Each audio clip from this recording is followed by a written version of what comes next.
é um dos que soube. Tivemos assim uma felicidade muito grande. Não são muitos. Eu pego um pedaço de pau, não tem pedaço de pau. Porra, você é meu amigo ou é amigo da o Braguinha e o Giraldo. Uma expressão corporal muito bonita, que era todinho teve dela. Teve importância na música popular brasileira e teve uma importância na minha vida, porque ela me deu segurança para fazer. Porque era no teatro de revista que o autor escrevia exatamente. De onde menos se espera, daí é que não sai nada. Mais vale um galo no terreiro do que dois na testa. Quem empresta, a Deus. Diz-me com quem andas, e eu te direi se vou contigo. Pobre, quando mete a mão no bolso, só tira os 5 dedos. Quando o pobre come frango, um dos dois está doente. Genro é um homem casado com uma mulher cuja mãe se mete em tudo. Cleptomaníaco, ladrão rico. Gatuno, cleptomaníaco pobre. Essas são as frases do famoso Barão de Tararé, Aparício Torelli, o famoso jornalista notável na história da piada brasileira, bem ao gosto do brasileiro, com frases que ficaram na memória de todos.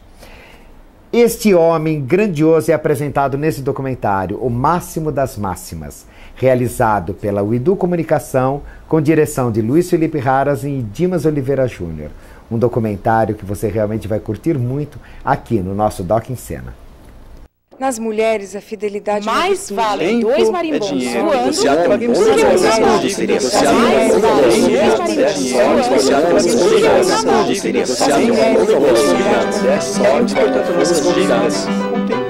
Tudo seria fácil se não fossem as dificuldades.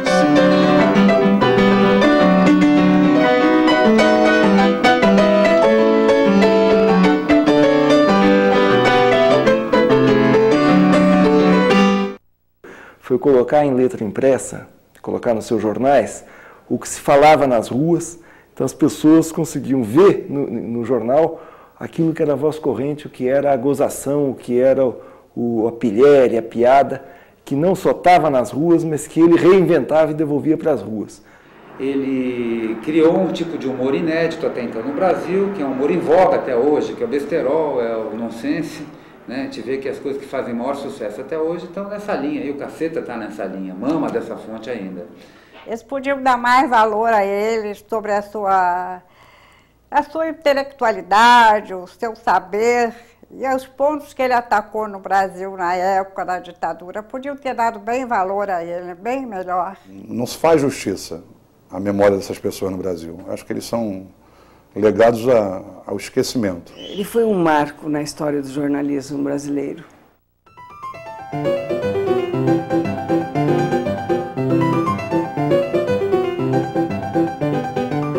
Quando pensamos na nobreza, mais especificamente na figura de um barão, logo nos vem à mente um homem sério, com modos aristocráticos e humor refinado. Mas, no Brasil, existia um barão que era o contrário desse estereótipo da nobreza. Gaiato, dizia o que pensava e era dono de um humor afiado que muitas vezes beirava o popular. Muitas coisas sobre que ele que falou originalmente, o pessoal continua falando hoje, só sem saber que foi ele que foi o primeiro a falar. Né? Por exemplo, se você é daqueles que dizem que não muda de caminho, quem não muda de caminho é trem, a gente ouve diretamente isso, que o feio na eleição é se perder, o Maluf falava isso direto, que o fígado faz muito mal à bebida, que o Brasil é uma república generalizada. Isso já, bom, infelizmente acabou, não temos mais generais aí, né? E só o que bota pobre para frente é empurrão. O erro do governo não é a falta na persistência, mas é a persistência na falta. Essas coisas que o mundo é redondo, mas está ficando chato. Outra coisa, tem algo no ar além dos aviões de carreira. Tudo o barão que criou esse tipo de coisa. E o pessoal usa ainda isso. Então, pelo menos, o pessoal saber quem foi o barão, a história dele. Um cara que se dizia, por brincadeira, um gozador, se dizia herói de 2 séculos, porque ele nasceu em 1895 e continuou produzindo até morrer em 1971. E eu já dizia nesse prefácio que ele acabaria sendo um herói de 3 séculos, que ele entraria no século XXI atual também. E eu acho que está certo. A figura histórica do nobre em questão é o gaúcho Aparício Torelli, auto-intitulado Barão de Itararé, o supremo criador de máximas e mínimas que até hoje fazem parte do anedotário popular. Em mulher ordinária e porta de lotação, só batendo com força. Não há domingo sem missa, nem segunda-feira sem preguiça. Em briga de marido e mulher, não metas a colher. De um sim e de um não, nasceu a questão. Basta ver que quando surgiu o Pasquim, por exemplo, o pessoal do Pasquim se dizia assim, dizia que o jornal era filho de Sérgio Porto e neto do Barão de Itararé. Ele estava vivo ainda, porque o jornal surgiu em 69 e ele morreu em 71. A estrela de Belém foi o primeiro anúncio luminoso. Quem não arrisca, não petisca. Mais valem 2 marimbondos voando do que um na mão. Os homens são de 2 categorias, os solteiros e os loucos. O humor não tem um estatuto muito rigoroso no que se refere à propriedade intelectual, né? Que nem era o samba no começo, né? Uma história que diz assim, o samba é que nem passarinho, é de quem pegar, né? Então no humor também existe isso, existem frases que são muito engraçadas e que tem vários pais, né? Mas o Barão foi, eu acho que, o maior fazedor de frases engraçadas.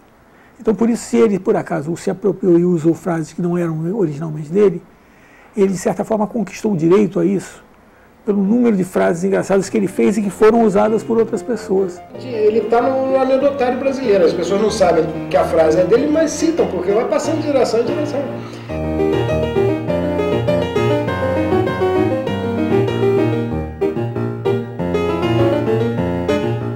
Ele foi mandado, segundo ele, para fazer a cobertura daquela que seria a maior batalha da história da América do Sul, uma batalha que ia se travar em Itararé, entre as tropas fiéis ao governo Washington Luiz e as tropas que se insurgiam contra esse governo e que traziam como líder político Getúlio Vargas.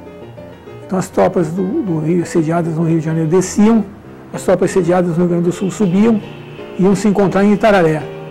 Mas aí, antes da batalha, os generais fizeram um acordo, o Washington Luiz foi preso, saiu, o Getúlio entrou. E não houve a batalha. Como o Barão tinha ido, diz ele que foi, né, se portou gloriosamente, ganhou uma medalha, ele se concedeu a si mesmo uma medalha por notável atuação em combate. Combate numa batalha que não houve. E ele se concedeu o título de Duque de Itararé. E depois, como prova de modéstia, rebaixou-se para Barão. Porque o personagem era um pouco aquilo que ele criticava, quer dizer, um nobre, né? Exatamente. Um aristocrata, ele era um malandro que se aproveitava das situações, não é isso? Ele tá sempre, ele é um pouco cínico, o personagem é cínico. Completamente. Ele foi o precursor de muita coisa. Era irreverente e sabia muito bem fazer troça do poder. Hoje, o humorismo que invade a TV brasileira tem em Aparício Torelli, o Barão de Itararé, uma espécie de pai. Olha, se você pegar esse pessoal que faz, por exemplo, o Caceta e Planeta, esse pessoal, tudo, essa linha de besterol, só é mais despolitizada do que o Barão, mas é muito influenciada por ele. E todo mundo cita o Pasquim, por exemplo, como o Pasquim realmente mudou toda a linguagem do jornalismo brasileiro. Até o Estadão foi influenciado pelo Pasquim. Aquele jornal mais carrancudo que existia, teve que ceder usando uma linguagem mais maneira. E o Pasquim já foi fortemente influenciado pelo Barão. Então ele teve uma influência sobre praticamente todo o humor brasileiro e sobre toda a imprensa também, porque ele foi um revolucionário na produção dos jornais. Muito do Barão a gente encontra no Jaguar, no Ziraldo, no pessoal que hoje está fazendo novamente o Pasquim. Muito do Barão a gente encontra nos humoristas do geral, mesmo no Chico Anísio, mesmo nesse... Eu acho que ele foi o grande pai desse humor no século XX. Né? Uma pessoa que nunca se limitou a nada, ele teve derrame muito cedo e mesmo isso não impediu ele de desenvolver um trabalho e ser otimista. Aparício Torelli nasceu em São Leopoldo, no Rio Grande do Sul, em 1895. Sua mãe era uma índia charrua estava viajando numa carroça no interior do estado, perto da fronteira com o Uruguai. Lá pelas tantas, a carroça caiu num buraco e quebrou uma roda. Foi então que, como diria mais tarde, a Porelli veio para fora para ver o que estava acontecendo. Minha avó tinha terras lá em Vergara. E ela sempre estava lá e cá, lá e cá. E ela foi para lá grávida do tio Aparício. O tio Aparício era o mais velho. Quando ela sentiu-se mal, ela veio de Vergara para o Rio Grande. Foi quando ela teve a criança na coisa. Um diz que foi mais dentro do Rio Grande, é a cidade que nós temos lá. Ela vinha de Vergara para o Rio Grande quando ele nasceu. Quer dizer, mas a nacionalidade todos reconhecem como brasileiros. Inclusive, todo o Rio Grande do Sul sabe que ele era brasileiro. Estudou medicina, mas não era aluno aplicado e repetiu 2 vezes a 2ª série, reprovado em anatomia descritiva. Muito tempo depois, pediria aos outros que lhe abatessem na idade aqueles 2 anos, já que eram anos perdidos. A falta de dinheiro acabou impelindo Aparício Torelli para o Rio de Janeiro e para o jornalismo. Apresentou-se a Irineu Marinho na redação do Globo e este lhe perguntou o que sabia fazer. Tudo, respondeu o jovem gaúcho. Desde contínuo até diretor do jornal. Foi contratado. Mas Irineu morre logo após isso, um tempo depois, e alguma coisa que ele não se deu muito bem com o Roberto Marinho, que herdou o jornal, jovem e tal, herdou o império do Irineu, e ele sai do Globo e vai trabalhar com o Mário Rodrigues. Mário Rodrigues é um jornalista importante. Primeiro porque é pai de Nelson Rodrigues e do Mário Filho, né? Naquele tempo não tinha televisão. A grande mídia era o rádio ou era a imprensa. 10 edições, cada número. Então, mais ou menos, se a gente puder fazer um paralelo, é um cara que durou de 25 até 59, com algumas interrupções, evidentemente, não tem paralelo. Não, o cara realmente é um gênio, né? Essas coisas onde ele foi pioneiro, que eu estava falando, dentro quando ele faz a Manha, também não tinha paralelo, porque um cara sozinho resolve fazer um jornal e vende, quer dizer, não é uma coisa que ficou ali no gueto, é uma coisa que adquiriu, né? Uma dimensão nacional, né? Exatamente, um cara sozinho. Mas que não tinha rádio, não tinha nada, né? Quer dizer, a única mídia que tinha de trânsito de informação era via jornal, né? Ele se associa a Assis Chateaubriand, que já era o empresário emergente da imprensa brasileira, e a Manha passa a ser um encarte. Não, Diário da Noite do Rio de Janeiro. A Manha passa a ser um encarte desse jornal do Assis Chateaubriand. E o Assis Chateaubriand funcionava naquele prédio do Rio famoso, na Praça Mauá, que é a Rádio Nacional, era o maior prédio do Rio. Hoje não é mais uma grande arranhação do Rio. Aí o Barão Lodge fez a placa da Manha maior do que a Noite e botou em cima. O Chateaubriand naturalmente não gostou. Essa associação durou muito pouco, eles brigaram. 4 meses. E o Barão mandou o Chateaubriand passear. Em 1926, a Porelli, já conhecido, resolveu lançar seu próprio jornal. Intitulou-o Amanhã, aludindo ao nome Amanhã, que era o de um dos jornais mais influentes na época. Logo abaixo do título vinha a frase explicativa: quem não chora, não mama. O Barão era absolutamente casto. Se a gente for ler o Almanhac em busca de sacanagem, sai fora. Sacanagem no sentido daquela coisa da sexual, da safadeza, tal. Isso não tem. Ele era extremamente puritano. Agora, o que tem no resto de besterol, puro e simples, isso está cheio.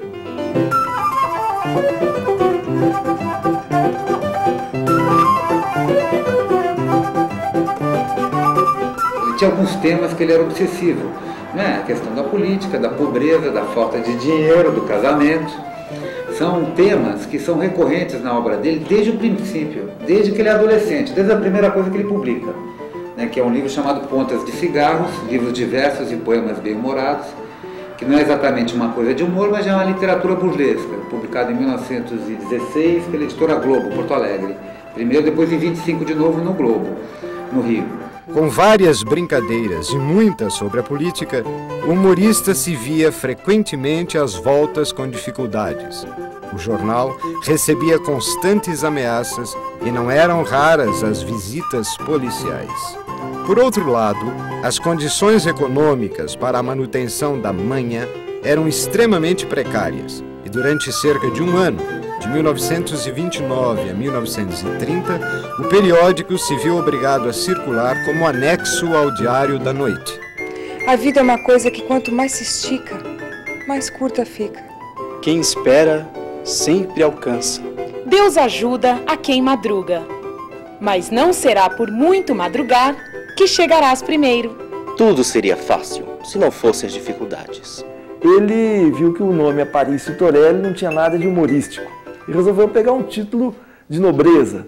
A gente sabe que no Brasil, no Império, os títulos de nobreza foram todos comprados, aquilo é tudo fajuto, Duque de Caxias, Barão de Paranapiacaba, isso era tudo gente endinheirada, fazendeiros que compravam o título de barão. O barão, sabendo disso, e vendo que os barões tinham o nome de lugares, o nome de grandes batalhas, resolveu outorgar a si mesmo o nome de uma batalha, a célebre Batalha de Tararé, uma batalha que nunca aconteceu.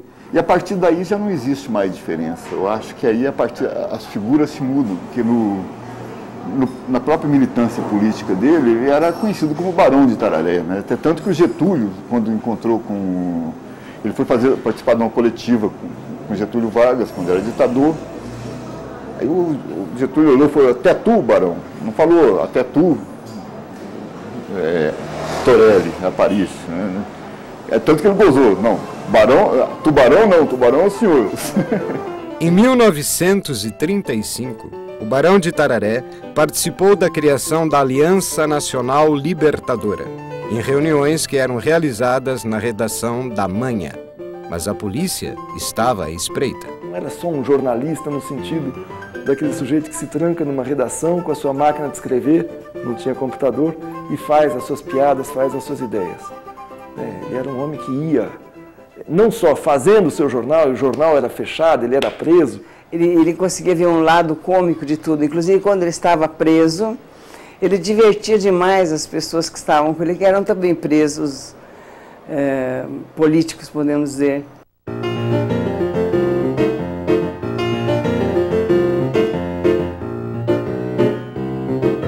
Sempre dividiu a cela, né, com Graciliano Ramos, foi torturado. Antes disso tinha sido sequestrado e torturado pela Marinha, por oficiais da Marinha. Levaram ele para uma praia no Rio, na Barra de Tijuca, naquele tempo era uma praia erma. Levaram ele para lá, deram uma surra nele, deixaram ele pelado, fecharam ele, uma coisa dessa. Aí teve uma história famosa, porque quando ele voltou com uma folha de bananeira, parou no telefone público, ligou para a redação, contou o que aconteceu, falou, mas não há de ser nada, me esperem, me aguardem que eu estou a caminho da redação. Aí chegou na redação, mandou botar uma plaquinha na porta, entre sem bater. É o famoso entre sem bater, talvez a frase mais consagrada do Barão é o entre sem bater, quer dizer, pedindo para que, né, que a repressão não fosse lá mais dar umas porradas nele. O juiz, já na fase judicial, o juiz perguntou a ele, a quem que o senhor atribui a sua prisão? E o Barão disse, ao cafezinho. Disse, como ao cafezinho? Me explique isso. Então, é o seguinte, eu sempre tive paixão por cafezinho, eu tomo muito cafezinho. Né? E minha mãe sempre me preveniu, você ainda vai se dar mal. Né? Tomando 10 cafezinhos por dia, 12 cafezinhos por dia. E no dia da minha prisão eu estava tomando justamente o meu 10º cafezinho. Quando a polícia chegou, eu percebi imediatamente por que estavam me prendendo. Por causa do cafezinho. Viu Olga Benário, mulher do Prestes, que era o seu líder, né? Seu amigo, ser mandada para a Alemanha para ser executada no campo de concentração. Ele viveu o cárcere, né, getulista com o Graciliano Ramos e em 52, 54, quando foi o Getúlio se elegeu democraticamente, apoiou Getúlio, porque aí foi uma coisa do Partido Comunista, de não, vamos apoiar o Getúlio, Prestes, mas ele fez isso sem nenhum rancor. Nós temos fotos dele cumprimentando Getúlio. Tem um relato do Getúlio, quando era senador, atravessando, porque a mãe era em frente ao Senado nessa época. Aquele Palácio Moro. A redação. E foi uma vez que flagraram o Getúlio atravessando a rua para ir lá visitar o Barão na Manha. E o Graciliano narra no livro Subterrâneo da Liberdade a entrada do Barão, que foi uma festa no presídio. Então, todo mundo comemorando. Agora vai ficar divertido isso aqui. Realmente ele já começou a fazer discurso e tal, gozando na polícia e tudo. Mas aí, lá dentro, a vida é muito difícil, inclusive para se comunicar de uma cela para outra. Eles começaram a fazer experiência com animais desses de cela, comuns em celas de cadeia, para fazer comunicação entre as celas. Eles tentaram treinar ratos, primeiro para levar mensagens de uma cela para outra, mas não conseguiam. Os ratos, segundo ele, eram os traidores, corriam sempre para o lado da polícia. Aí eles conseguiram, não sei como, treinar barata. Então eles amarravam pequenos bilhetes nas baratas e elas passavam por aqueles buraquinhos e até na cela, na outra cela, levando aquelas mensagens. E por isso ele pegou uma simpatia enorme pela barata. Ele nunca permitiu que se matasse barata. Quando ele já morava num apartamento no Rio, que ele morreu, eu vi fotos dessa época, tirando sacos de baratas mortas. Nem as mortas não tiraram lá, mas e um pessoal antigo que convivia com ele dizia que ele tinha treinado essas baratas também na casa dele, assim, até para que ele gostava delas e servia comida para elas na mesa, e dava uma batidinha de um jeito lá que elas entendiam que vinha aqueles monte de barata e ficava comendo. Quando ele queria que elas fossem embora, ele tinha um código com elas também, que ele dava outro tipo de batida na mesa que elas iam embora.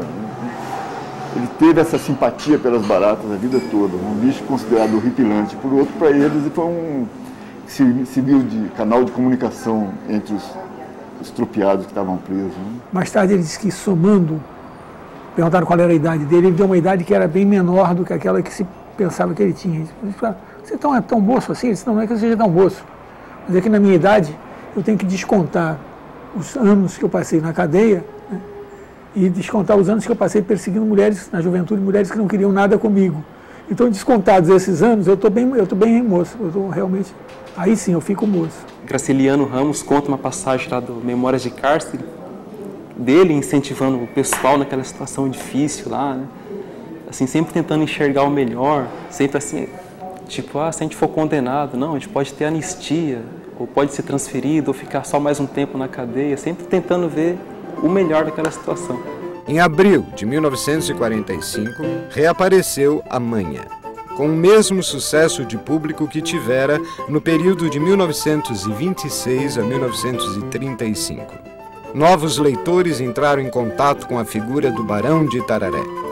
Desde que estivera preso a bordo do navio Pedro I, o barão deixara crescer a barba. Era, como ele dizia, uma barba de Pedro II crescida a bordo do Pedro I. Aos que lhe indagavam por que não a raspava, a Porelli esclarecia que, além de achá-la elegante, ele a usava para disfarçar parasitas de mau aspecto, mas de lindos nomes, como epidermes, eczemas e eritrodermas alérgicos. Quando ele era editor da Manha, ele trouxe para fazer ilustração e diagramação do jornal um artista gráfico chamado Guevara, paraguaio, que foi o cara que revolucionou artes gráficas no Brasil também, na época. Então, tudo passa por aí, né? Tem um toque do dedo do Barão no meio. Ele era alegre, ele era muito amigo, ele é muito afetuoso. Comigo, principalmente, quando eu ia procurá-lo por qualquer motivo, ou me encontrava com ele na cidade, ele me fazia muitas perguntas de matemática e fazia muitos jogos para ver se eu estava, para ver se eu entendia aquilo. Aí ele brincava comigo, olha, tem que estudar mais, porque não entendeu o que eu falei, não. Aí ele repete, aí ele fazia também outros dados de matemática, perguntava a capital de um país bem distante, uma coisa assim, sabe? Àquela altura dos acontecimentos, o Barão já era um fenômeno cultural que inspirava o respeito e a admiração de alguns críticos qualificados, como Pedro Mota Lima, que já tinha notado a afinidade existente entre o humor de Aporelli e o de Charles Chaplin. Na figura do Carlitos, que é o personagem do Chaplin, e na figura do Barão, que é o personagem do Arão, né? Existem afinidades na compreensão de que o humor pode ser dirigido contra os de cima, a favor dos de baixo. Né?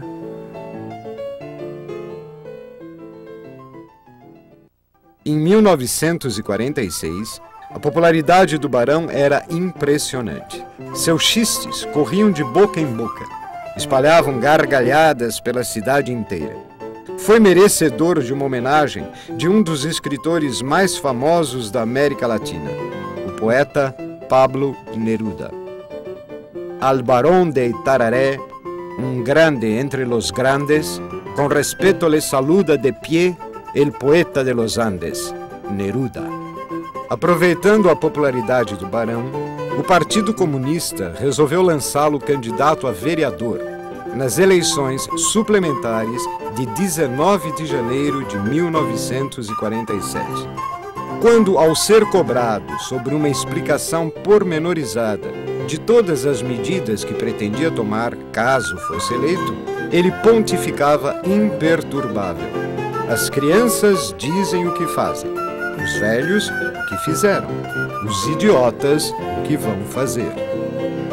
Ele foi vereador do Partido Comunista. Naquele tempo, a guerra tinha acabado, o papel da União Soviética na guerra contra o nazismo tinha sido um papel muito respeitado, muito importante. Então os comunistas tinham prestígio no mundo inteiro e no Brasil, em especial no Rio de Janeiro, eles conseguiram eleger uma grande bancada, né? O Barão fazia parte dessa bancada e o Barão continuava a ser o que ele era, um humorista, mesmo sendo vereador, né? Não deixou de ser humorista. Tem muitas histórias dele, eu fui pesquisar nos anais da Câmara, tem histórias ótimas, né?